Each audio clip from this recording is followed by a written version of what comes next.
Welcome back to Chair Shots to the Cranium podcast. I'm your host, Stephen Goforth. I have got a fantastic guest for this podcast, the one and the only Austin Aries. Austin has many accolades on his resume: Ring of Honor champion, X Division champion, TNA Impact World Heavyweight champion, WWE Cruiserweight champion, just to name a few. He is coming on the podcast to talk about his entire career, promoting his upcoming match at UCW, Universal Championship Wrestling's Super Clash on Saturday, April 27th. And we're going to dive into everything Austin Aries in this podcast. He's going to talk about how he started his career, what inspired him to get into professional wrestling, his time with Ring of Honor, TNA, WWE, all the things he experienced while in those companies, some memorable opponents, his take on the current state of the wrestling world, and what legacy does Austin Aries want to leave behind for professional wrestling fans to remember about him. This is an intriguing conversation I had with Austin, and very proud and honored that he's willing to come on the podcast, spend some time with me, and share thoughts about his career with you. So without further ado, let's go to that intriguing conversation with the amazing Austin Aries.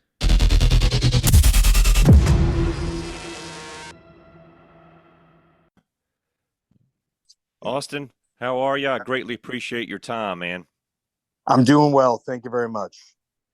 Well, we are here to not only talk about your unbelievable career in professional wrestling, but we also want to talk about the partnership that you formed with Universal Championship Wrestling, UCW. Ron Gossett is the president. You have an upcoming match on Saturday, April the 27th. It's Super Clash, 7:30 bell time in Griffin, Georgia. Your opponent is going to be Romeo Quevedo. Tell me about this match. Tell me about how you started this partnership with UCW and with Ron. I've known Ron for a number of years. I think we met when I was spending some time with DDP, Diamond Dallas Page, in the Atlanta area. I think me and Ron crossed paths there and just kind of kept in touch over the years. And he's got some big shows coming up the rest of this year. And so we got to talking about my involvement as I'm, looking to fill up my calendar a little more these days. And so, yeah, we were able to come to agreement, and you're looking forward to it. If you've seen the advertisement or the flyer for it, you see that there's a lot of talent, a lot of really talented men and women that are going to be on the card. Should be a big night of action. And yeah, I've got a first time matchup. I saw he had a nice promo, some content that he filmed, real professional looking, right? Multiple camera angles. I'm not going to have anything that fancy if I respond. I'm a little more old school in my approach. I tell you what, man, the new generation of talent, what they're able to do with their social media tools and promoting themselves and creating their own promo packages, it's pretty mind blowing. Oh yeah, no doubt. I mean, have you started to incorporate social media into your life there and how you promote yourself and your matches? I've done the opposite, actually. I've moved away from social media in the last, say 3 to 5 years, 4 years, something like that. Right. Yeah, I've moved away from it to be quite honest, for the better. Sometimes it's easy to forget that social media isn't real life. Yeah, no doubt. And so we can get a little too caught up in these opinions of people who we've never met, that we'll never meet, that don't know us, good or bad, right? Either good and you let the ego get in and start feeling yourself, or in a negative way and you start to let it really affect you. So, it's one of those, to me, it's like one of the necessary evils of what I do in the entertainment business of self-promoting now. My job is to promote myself and the shows I'm on as much as it is to go and perform at the shows, which is something that's different than when I first broke in the business. So there's a learning curve there. And I just think it's about making sure that I'm putting as much effort into putting on a quality match, performance, show, competition, spectacle, whatever you want to call it, when the bell rings, right? As much as I do hyping it up on social media. Let's talk about But your. Go ahead. yeah, I was just gonna say, but no, but I'm looking forward to it, right? Like he's well spoken. He's got some charisma.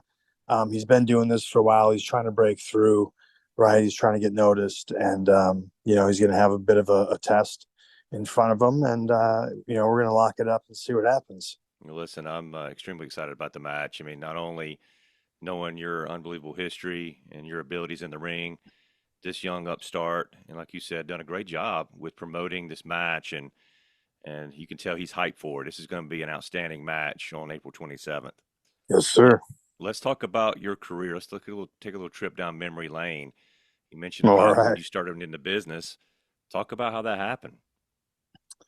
Oh man, that you're going back a ways now, right? Yeah. I'm starting to become the guy in the locker room that people come up and say, "Hey, I grew up watching you. I remember when I was back in high school or whatever the case may be." So yeah, 2000, I had the opportunity to start training in Minneapolis. I just uh, tried the college thing for a couple of years, and that really wasn't the direction I was wanting to go. Didn't know what I was going to do with my life. And then there it was, the opportunity to get in the ring and train with Eddie Sharkey and Terry Fox up in Minneapolis. You knew the name Eddie Sharkey from training the Road Warriors and Rick Rude and a lot of the guys from the Minnesota area in the early 80s. And so, yeah, I started in 2000, 3 days a week, 4 or 5 hours a day, just really repetitive, basic, fundamental things over and over and over until it was really muscle memory. And then just kind of went out and, again, pre social media, having to actually physically go out and drive to new radiuses and promote yourself really at shows, and networking. And yeah, I mean, that was it. I really never looked back. I wanted to do this as my job. And so that's what I pursued. I moved around and picked up different opportunities leading into Ring of Honor. And from that point on, I really was able to, do this as a career. And it just always fascinates me to hear the back history there because, I mean, of course, everyone knows how successful you were in your career and still are. But a lot of people forget about, okay, how does this all start? Because, there may be someone listening to this podcast and thinking about becoming a professional wrestler and hear your story and like, okay, gosh, he Yeah. did this. Maybe I can do this too. And it's Yeah, inspirational to man. hear that backstory. Yeah, I had $500 to my name, and I was lucky enough to, be able to make a deal with the trainers to give them half and then make payments every week. And my buddy let me move up on his couch with them until I had something more permanent. And I started giving plasma twice a week because it was like, it was money, it was like, Yeah. yeah, I was paying my camp dues, working like, temp jobs, like whatever. Right. I mean, Hmm. um, man, there was no GoFundMe, right? You kind of had to go fund yourself. Yeah. Uh, and so, yeah, but that was it. But to be able to chase this and do this with the opportunity to have it, um, you know, become a steady gig, it was worth it, right? It was worth Yeah. it. So if this is something you really love and you pursue it and you invest in it, you'll see example after example of people who are successful because for no other reason than they just put time in and they just love the craft and they just kept putting one foot in front of the other moving forward. You talk about how times have changed. I can remember, I'm going to date myself here a little bit. I started Chair Shots to the Cranium roughly late 2000, early 2001. I can remember Okay. writing columns back then. That's how you promoted Right. Yeah. wrestlers. You wrote a column, you gave an opinionated, column about a particular match, or I did interviews and things like that in columns that you just, promoted on websites out there. That's how Sure. you got the word out, other than the wrestling magazines. And here we are Yeah. evolving, like you said, to social media and all this stuff. And but no, I can remember Colt Cabana as an example. Colt Yep. Cabana had a interview with him way back then, 2000, 2001. Kind of dropped CM Punk's name at that time, and nobody knew who CM Punk was. Just like nobody knew who Austin Aries was at that point, and it's like, you build a name for yourself, you grind, you work, you constantly put yourself out there match after match after match. And that's what I respect so much. You want to call it your era. I respect so much about that because it had to be that hard work put in order to make a name for yourself. And not to say that the guys and ladies coming up now don't have to work hard. Of course they do, but it was just a different time back then. Yeah, I mean, you were just all young and dumb, you know, Yeah, but had a ton of heart and a lot of like untapped potential and talent, as you yeah, see what everyone from that era has gone on to do, respectively in their careers, right? yeah, Really shaped this last decade. So we all got to start somewhere, and I was just fortunate enough and grateful to have so many talented people around me yeah. to help sharpen my toolkit. You know, um, and man, just a lot of talented people I've been able to share the ring with. Well, let's continue down this memory lane. Ring of Honor 2004. Yeah. Great time for you when you started out in Ring of Honor in '04. Talk about that time. What are some memorable moments that stood out to you, whether it's moments or opponents you had during that? Well, I guess at that time was your first stint in Ring of Honor. Yeah, man. Wow. Having to go back into the memory vault and and pull back some memories. I mean, listen, like it just, I'll always be grateful to Gabe Sapolsky for, giving me the opportunity, putting me in the position he did. Again, to wrestle with a bunch of talented people to get better. Um, and yeah, I mean that time is what really put me on the map and allowed me to, do this in a international level. And yeah, I mean, you can go through the who's who of names that were going through at that time, from Samoa Joe to Bryan Danielson to CM Punk, um, the Briscoe brothers, uh, Jay Lethal. I mean, there's just I'm gonna keep forgetting people. There was just so many, right? That came through there. AJ Styles was coming through there. It was just everybody, Hmm. So we can look back at that era and see how influential it became into the style that we now look at today as kind of pro wrestling that we even see on television. Yeah. Any particular matches that maybe stood out to you during that time? Any moments? It's like, you know what? I'll never forget that. Um, I mean, obviously the Samoa Joe match for the world title was a moment, an Yeah. emotion. You know, um, I mean, personally, there's that's like, one of my favorite moments is the Samoa Joe match. Our match is, unbelievable. yeah, I mean, and just all the credit to Joe for what he did for the title and just for the talent he is, Hmm. but to make the title and beating him make it mean so much, and then for us to put a story together, um, that genuinely got people invested and I think caught a lot of people off guard. Um, yeah, I a little later on had like a feud with Jimmy Jacobs where we had like a chain dog collar match and an I quit match, and those were kind of memorable because I hadn't really done anything like that. Most of my career was centered around good matches Hmm. that didn't always have a lot of depth, maybe storyline wise. Um, and so those matches with Jimmy brought out a different side of me that kind of stand out. Well, let's keep fast forwarding here. TNA, roughly 2005. You go to TNA. Let's talk about that. What took you to TNA? And tell me about your time there. Oh yeah, I mean originally just an opportunity, right? At the time there was no issue working for both companies. Um, that did change at a certain point and Right. then became a little more difficult and more politics involved. Um, but initially it was just there for an opportunity. And yeah, it was again a lot of talent there too and a different style. a little more of the. It was run differently than Ring of Honor was, right? And so it was getting used to a different style of business as far as wrestling goes, Hmm. you Well, know. you had And you had time yeah, there with TNA, and you had time with Impact. Tell me the big differences there between those two.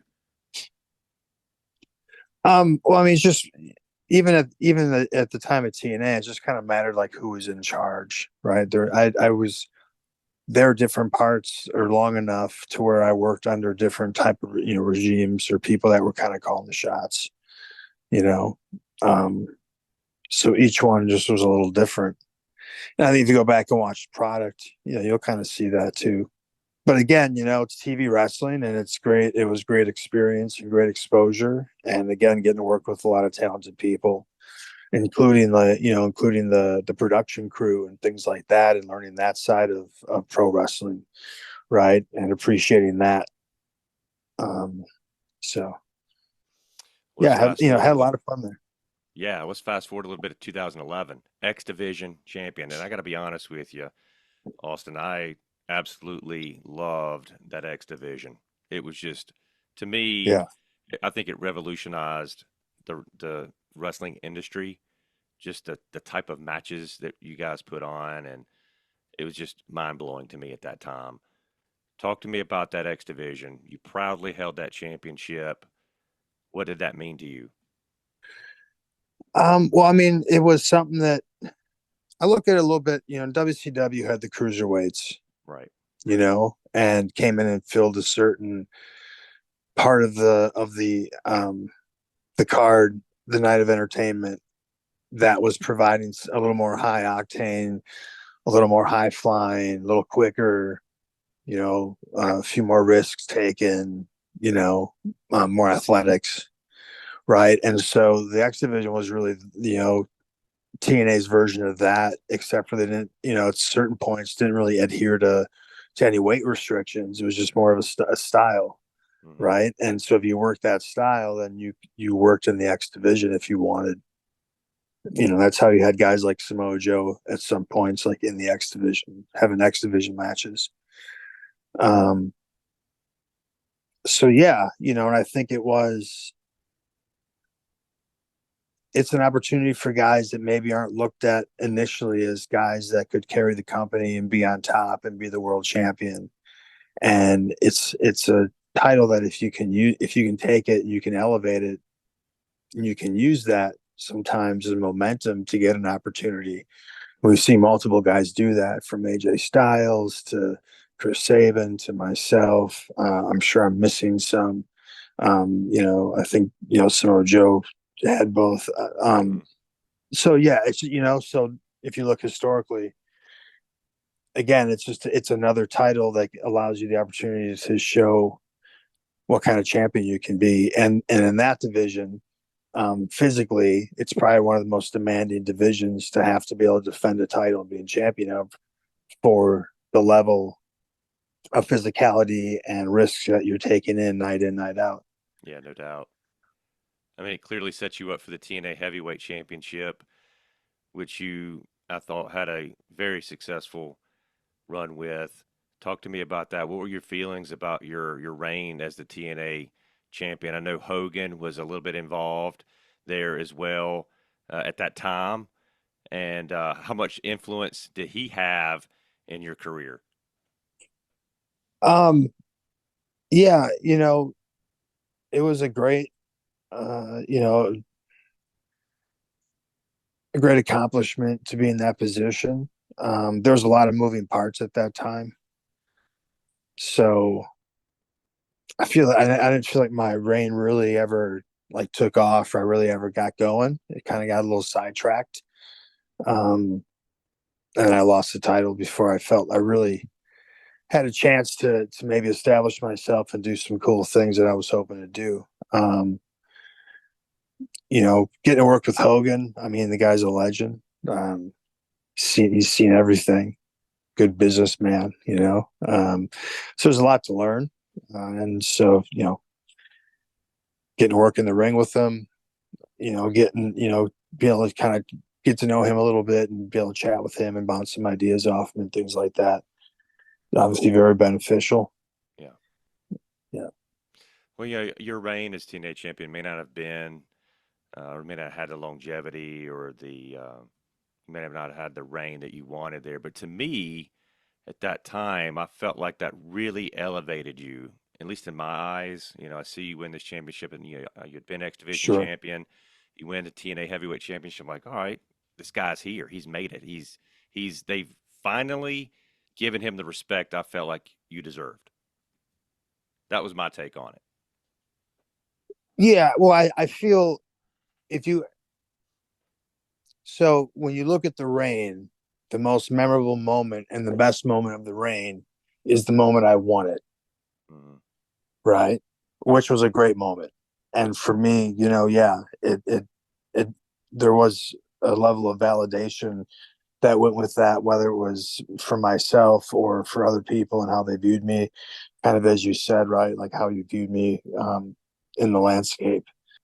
2016, you make a trip to WWE, and Yeah. you also get involved with the NXT brand. Had a stint as on a commentary role in WWE. Talk about your time there. What led you to WWE? How did that all transpire? Talk to me about your time there. Yeah. After leaving TNA, again, just opportunity. There was an opportunity there Hmm. that there hadn't been previously. And, you absolutely have to explore it. Yeah, It's the pinnacle of what we do in this industry, right? sure. So of course you want to go there, you want to prove yourself, you want to, at your name and history, all these things. And so, I think I was there about 18 months in total. Yeah, I packed a lot in, man. I'll you say did. that. You And did. a lot of people come up and say, "Oh, I wish that you would have got to do more there," or things like of that. They didn't use you right. This and all these things, and it's like I don't know. Like it might have been the perfect run. Like just kind of 18 months. I got in, I got out, I got a great experience. It was a whirlwind for sure. I learned a lot. Yeah, I had the injury to the eye that led me, like is in a blessing, like led me to commentary Hmm. and got to learn that side of things just a little bit, right? But getting to sit in the production truck and listen to traffic and then be on the headsets and have, traffic and cues and all these things and see how it's done at the highest level was a great experience. And, in some ways, and that indirectly led me to the feud with Neville and our match at WrestleMania. Right. Um, so all this kind of packed in 18 months where at one point I didn't feel like I had a lot of direction, and then things worked out and you know in a wonderful manner, and then it was over, and that was okay, um, What kind of leads me to my next question. Your WrestleMania match yeah. that you had with Neville. Talk to me about that. How was that moment for you? I mean, yeah, you take it in for a moment and you feel it and you try to be present and right there Yeah.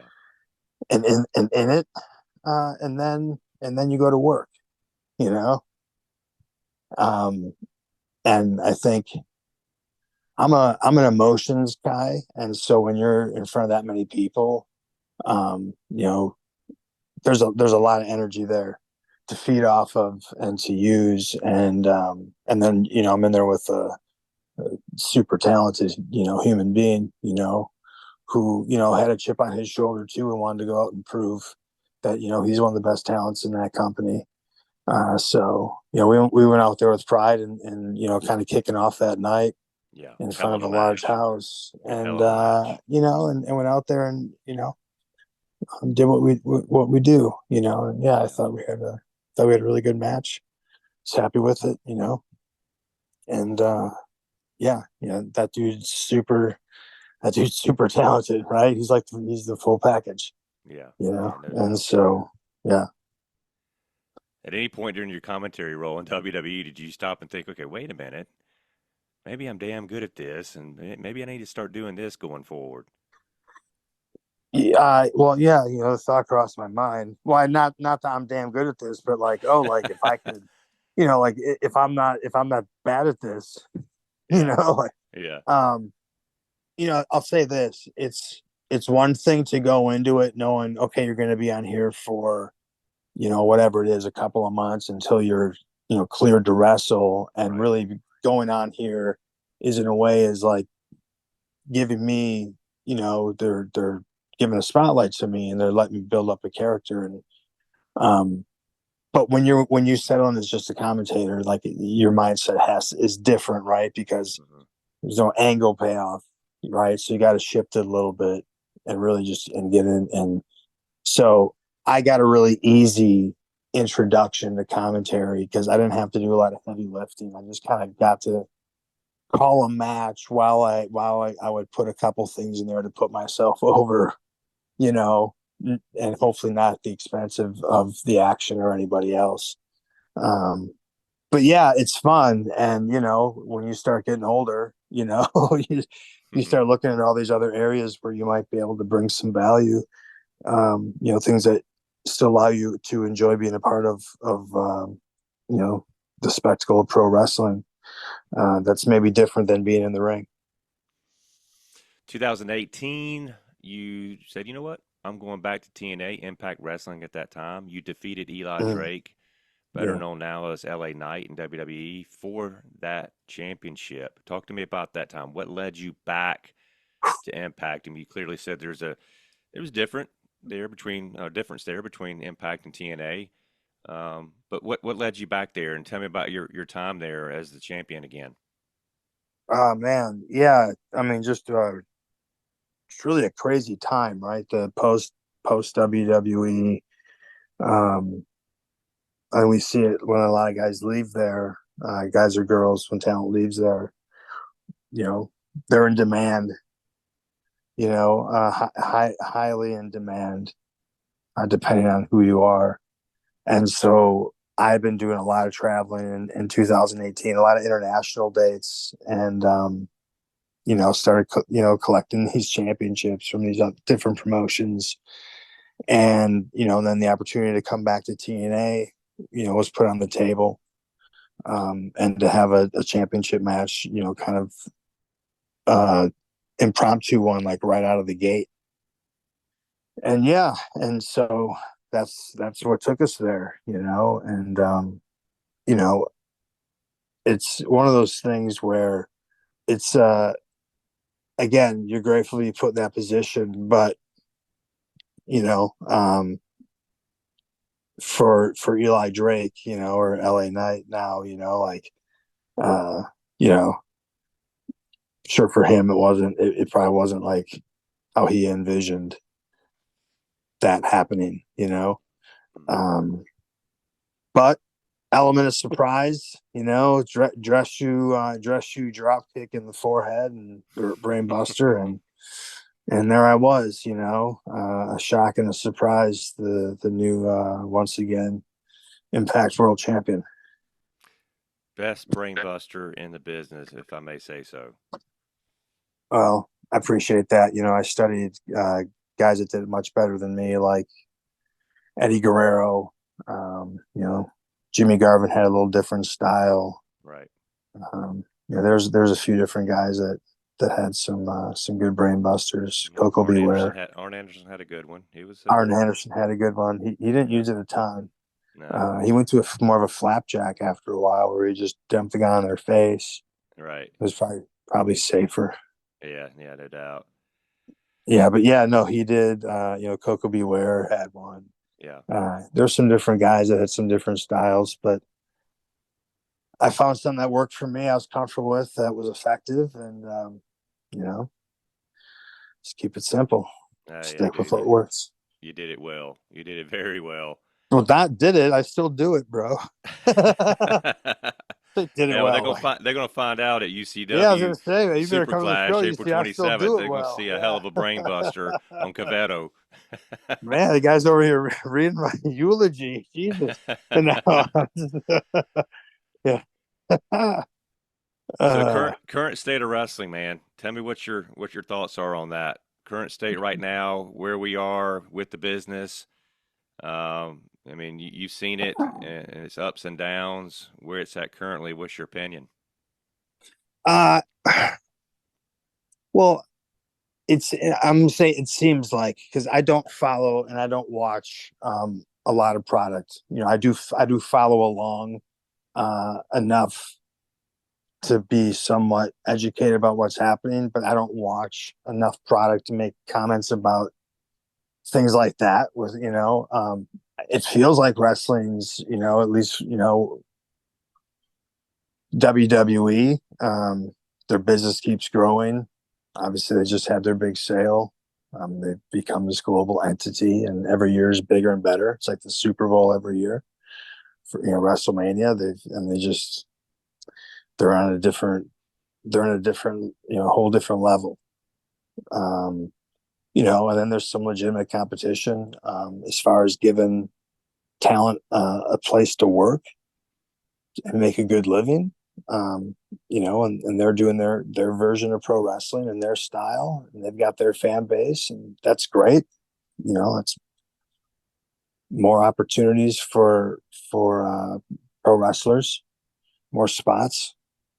And then it seems like the independents are still doing well. I feel like from what I'm seeing, going around doing shows, there's a lot of work out there. There's a lot of talent. It's a competitive space, which is a good thing, and sometimes it's that makes it more difficult, right? Yeah. But like I said, the talent right now and the way they're able to self promote and self market, you know, is really ahead of the game, and sometimes at the expense of like actually being like really good at their craft fundamentally, right? And maybe not enough time is being spent doing the repetitive things that aren't so fun. Um, to really have a good fundamental sound base of what this is at its best. Um, you know, because a little more attention is being put on the things that are more fun to do. Or maybe have more of a ROI, right? Like Yeah. self promoting sometimes, growing your fan base might get you more bookings than being really, really sound at some of the basic fundamentals of pro wrestling. I get it. Mm. But that's my assessment, man. Great What, assessment. what's your what's your assessment? I'll tell you, I absolutely love where we are right now. I love the fact that we're seeing a lot more creativity, a lot less predictability. That I think that was a big issue for me is that things were getting way too predictable, and you got to blur those lines. Mm. You got the people talk about the new age of kayfabe, and I believe in that tremendously. And I think that where we are now with how strong the independent market is out there, Universal Championship Wrestling is huge right now. It's a great product. It's a great company, as well as others out there. You got the birth of AEW, obviously, several years ago. And I feel like it's the best it's been in decades, in my opinion. Obviously, the Attitude Era can be argued there, but I love where it's at right now. I'm super excited about it, more so than I think I've been, and I can't tell you when. Nice. That's good to hear. Yeah, yeah, no doubt. I mean, like I said, I mean, let's talk about WrestleMania that just happened. I mean, I can remember many WrestleManias. I could sit there and predict. Oh, I think this is going to happen. That's going to happen. This is going to. I was at a loss on a lot of things, and I think it boils down to the storytelling. How are you doing Mm-hmm. that?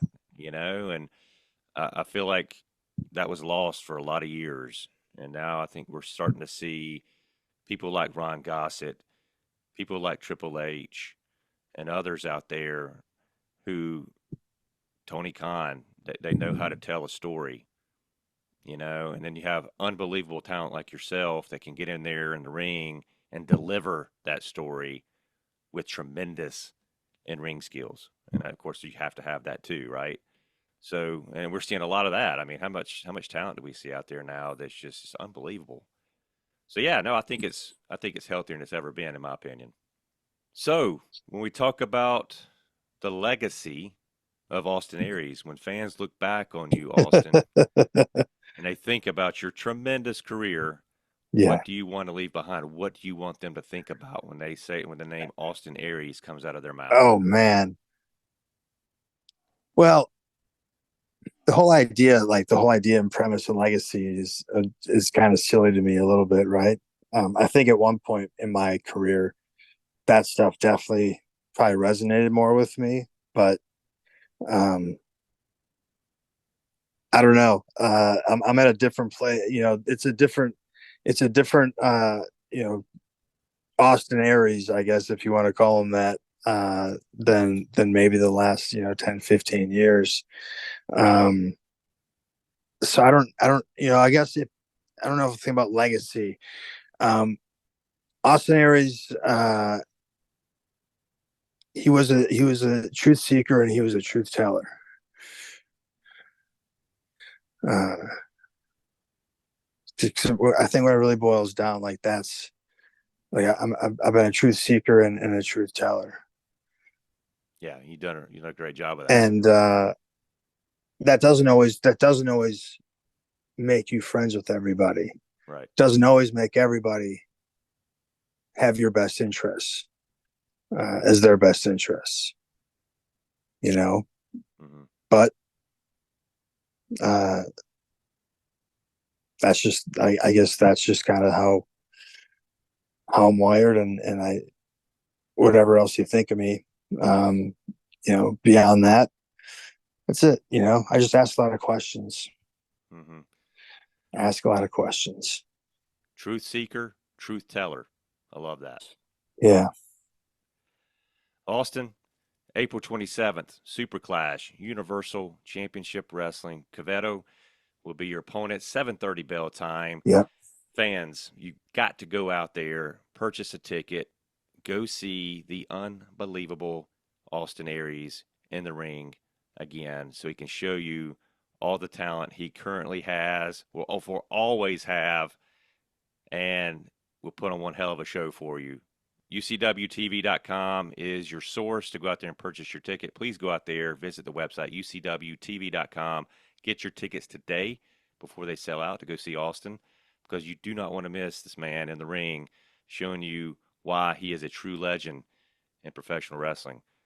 Austin, Come. congratulations, man. Yeah. Thank you. Yeah. You guys all come out, get a little taste of the magic, get a little dose of truth, right? Everyone else is going to be trying to distract you. I'm going to be there trying to help wake you up, right? Help spread a little knowledge, help share a little knowledge, right? So let's come and do that, and we'll have some fun while we're having a pro wrestling match, and we're trying to discover the truth. Austin, man, I cannot wait to see that match. Cannot wait to see you. It's been an absolute pleasure. Congratulations, and I sincerely mean that, with everything you've accomplished in your tremendous career. You are fantastic, and cannot wait to see you in action on April 27th. We'll see you there. Look forward to it. Thank you.